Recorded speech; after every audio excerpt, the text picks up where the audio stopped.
Ya bajya siragurutse.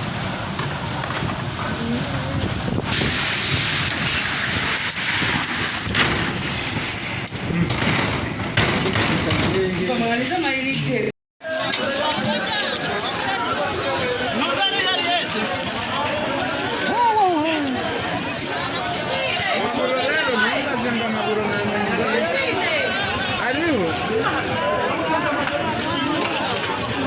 Siguiente kubabwira ngo mukinge uvuga mvuye he ko kinyuma ya huju bakidufatiye hako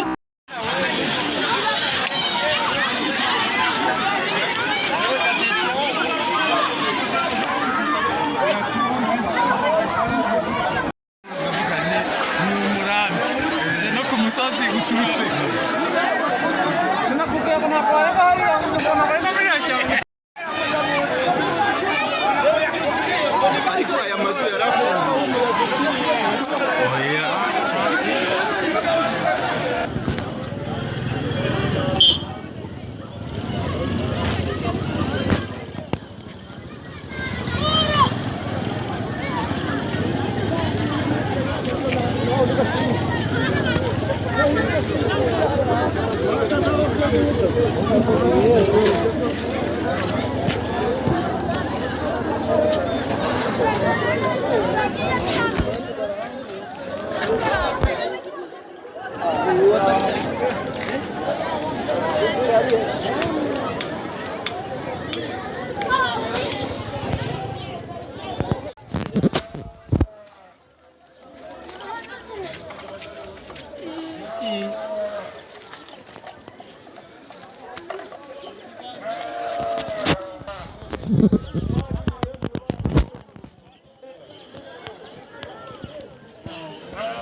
hano ntabi reba hari iraruguru naho rero byaridutse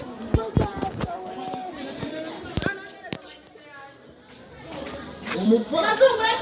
izi bintu bibaye igisenge cyano si cyagiye cyagiye kwajera kampe baduye kino iki ngiki cyahise kigendera cyagiye kwajera urumera uri muzima ntabwo byaguhitanye ubwo igisenge cyarenze amazu angahe yewe ndimwe kuko ibintu bibaho ni amateka no mu buzima yewe nari ndanga mvuye urumva njya kwa iyi forma flone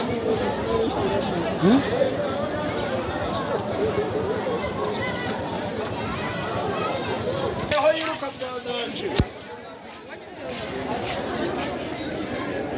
rero ntabwo izongera kuboneka vuba oya ahantu uri mu ruhande rwo ruguru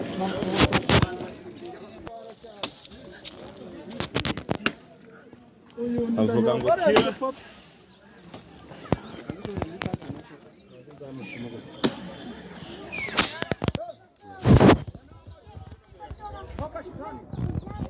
hejuru ndetse n'iki giti cyahise kiri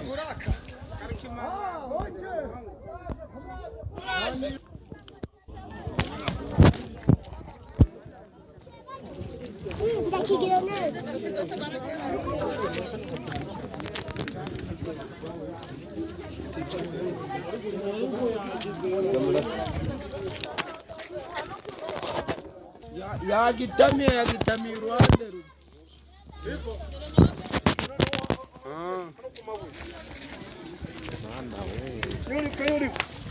warokotse narokotse nta nubwo nari mpari wari webereye kantarange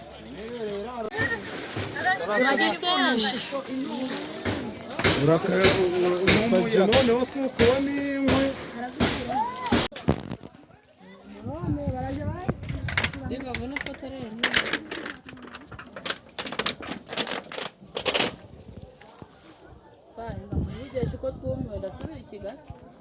bino bigeze i Kigali byarimbagura papa dore amafaranga ari hano we kizanye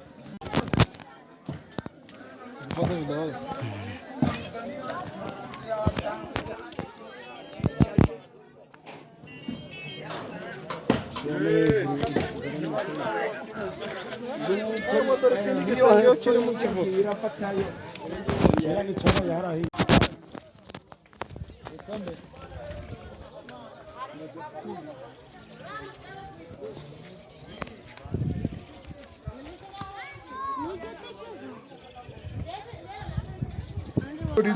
ngiye kwanura imyenda umupa uzi ibintu byambayeho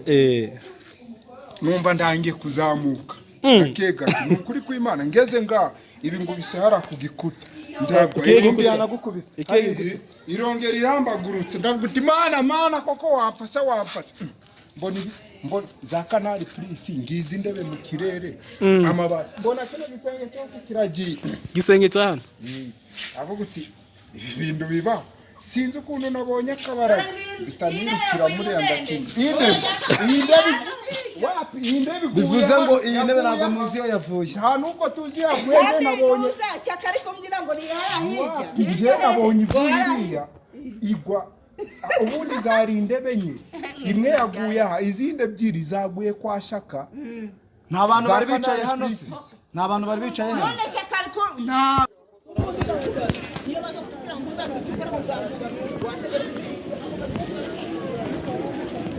ubundi byo kuvuga ngo inkunga ya leta uzingizaga ryabo kureba cya gisenge hano cyaguye